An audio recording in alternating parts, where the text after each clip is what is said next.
मेरा नाम सादिक निसार है। मैं अभी सोशल और पॉलिटिकल एक्टिविस्ट हूँ प्रेजेंट में, और इससे पहले मैं बहुत पार्टीज में कनेक्टेड रहा हूँ। बट अभी मैं इंडिपेंडेंटली काम कर रहा हूँ ऑन ग्राउंड लोगों के लिए, और इंशाल्लाह आगे भी करता रहूंगा। देखिए, बहुत एक अच्छा स्टेप है लेफ्टिनेंट गवर्नर मनोज सिन्हा साहब का। हम इस चीज को अप्रिशिएट करते हैं और इस चीज को सपोर्ट करते हैं, बिकॉज अभी हम आजकल देख रहे हैं कि जम्मू एंड कश्मीर वैली में बहुत ड्रग केसेस हो रहे हैं, और ड्रग पैडलर्स पे कोई कार्रवाई खासतौर पे नहीं हो रही थी।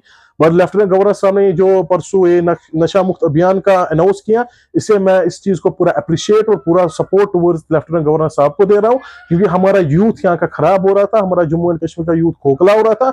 और मैं बार बार हमेशा, इससे पहले भी हमने बहुत बार ड्रग एनरोलमेंट ड्राइव भी करवाई, लेकिन हम सबको एक साथ आगे आना पड़ेगा, एक साथ हाथ बढ़ाना पड़ेगा, तभी जाके जम्मू एंड कश्मीर के यूथ को चेंज होगा। और इसके लिए काउंसलिंग की भी जरूरत है। टू बी ऑनेस्ट, जो हमारे बच्चे भाई, छोटे भाई या कोई भी इस चीज में इन्वॉल्व है, तो काउंसलिंग हो जाए इस चीज की। और मेन हमारा टारगेट रहना चाहिए, जो भेजने वाले को, लेने वाले से ज्यादा, कंज्यूम करने वाले से ज्यादा जो भेजने वाले हैं, उन पे कार्रवाई होनी चाहिए। क्योंकि ये हमें जरूर देखना है कि ड्रग आ तो आ कहां से रहे हैं, उनको उनके ऊपर किनका सपोर्ट है। बिल्कुल हमारी तरफ से पूरा सपोर्ट है लेफ्टिनेंट गवर्नर मनोज सिन्हा साहब को, और इस चीज से बहुत माँ के बच्चे बेटे वापस आएंगे। लेकिन मैं बार बार एक ही बात कहता हूं, हम ड्राइव्स करें, हम डोर टू डोर करें या कुछ भी करें, लेकिन जब तक हम इस चीज का सोल्यूशन नहीं देखें कि रियल बात क्या है, जब हम इसकी गहराई में ना पहुंचे, तब तक ये रुकने वाला नहीं है मेरे। हम देख रहे हैं कि अगर हम 10 पे रोक कर रहे हैं, लेकिन 100 बंदे तो भी कर रहे हैं। हमें मेन टारगेट होना चाहिए, जो बंदे बेचने वाले उनको पकड़े और उनको सख्त से सख्त सजा दे, उनको जेल के अंदर पहुंचाए। और जो हमारे भाई है उन पे भी कार्रवाई हो, लेकिन उन पे एटलीस्ट थोड़ी सी लीनियंसी और काउंसलिंग करके उनको माँ बाप के हाथ वापस हैंड ओवर किया जाए।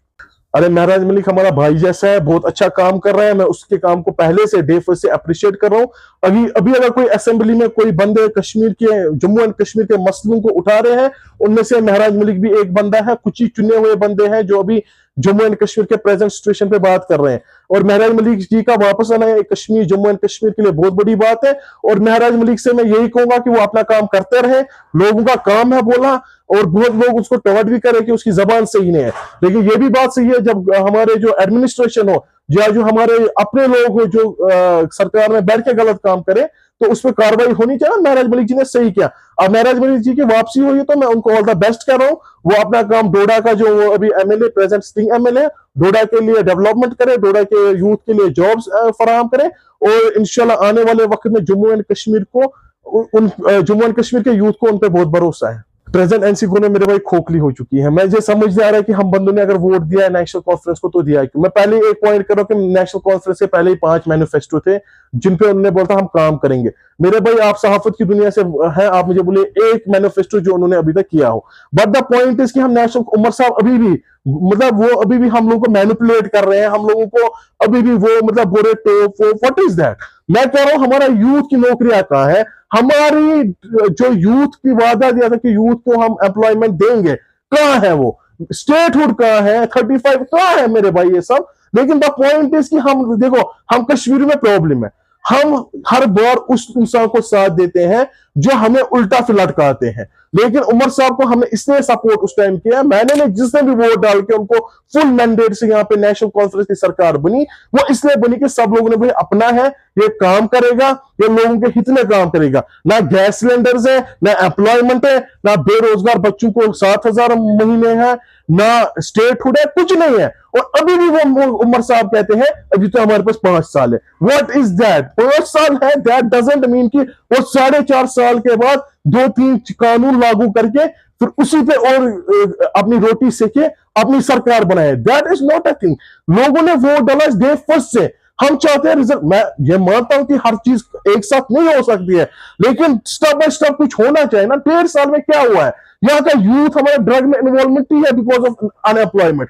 हम हर बार इस चीज को नजरअंदाज करते हैं, जो बात हकीकत है उसको मैं भी और यहाँ की आवाम नजरअंदाज करती है कि यहाँ का अगर बच्चा ड्रग में है, वो बेरोजगारी की वजह से, जो डिप्रेशन में जाके फिर ड्रग्स की तरफ जाता है। जब बंदे को दिन में 200-300 रुपए खर्चा हो और उसके पास वो चीज ना हो, वो बंदा स्ट्रेस में, डिप्रेशन में जाके फिर ये चीज करता है।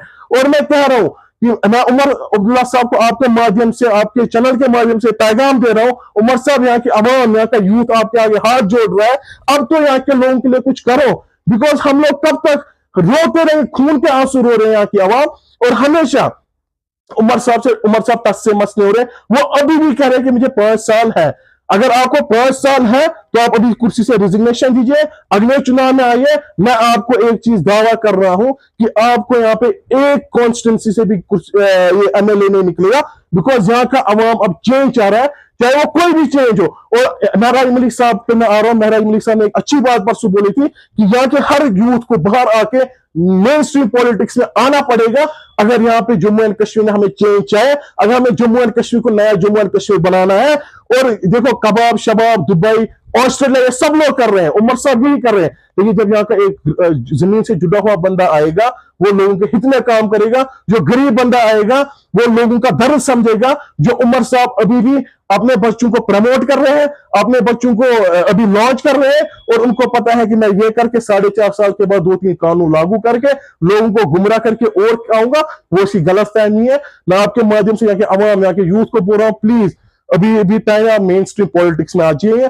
चाहे आप एज अ सोशल एक्टिविस्ट रहे, यहाँ पे किसी अच्छी पॉलिटिकल पार्टी में जाके लोगों के लिए काम करें, क्योंकि यहाँ की अवाम को आपको की सख्त जरूरत है। मैं पहले पॉलिटिकल पार्टीज से रहा हूँ, ये नहीं कि मैं पहले से सोशल एक्टिविस्ट या इंडिपेंडेंटली था, मैं बहुत पॉलिटिकल पार्टीज में रहा हूँ, लेकिन किसी वजह से, किसी चीज की वजह से मुझे उनसे साइडलाइन करना पड़ा, और मैं अभी इसलिए वेट कर रहा हूँ क्योंकि मैं चाह रहा हूँ कि मैं वहां जाऊं जहां पे मैं लोगों के लिए काम करूं, because I don't want to waste my time and my hopes, और जो मेरे लोगों को मेरे पे होप है मैं उनको जाया नहीं कर सकता। I will take some time to take the final decision. मेरी पूरी जो टीम अपनी है, कुछ जो बंदे हम जुड़े हुए हैं, हमें कुछ आने वाले टाइम में कोई फाइनल डिसीजन लेके देखें कि हमें किसी पार्टी से जुड़ना चाहे या हम इंडिपेंडेंटली करेंगे, लेकिन हम लोगों के लिए काम करेंगे, चाहे हम सोशल एक्टिविस्ट करेंगे, चाहे हम एज ए इंडिपेंडेंट जाए किसी भी पार्टी में जाए, हम लोगों के लिए काम करेंगे और लोगों के लिए हम 24 आवर्स अवेलेबल रहेंगे।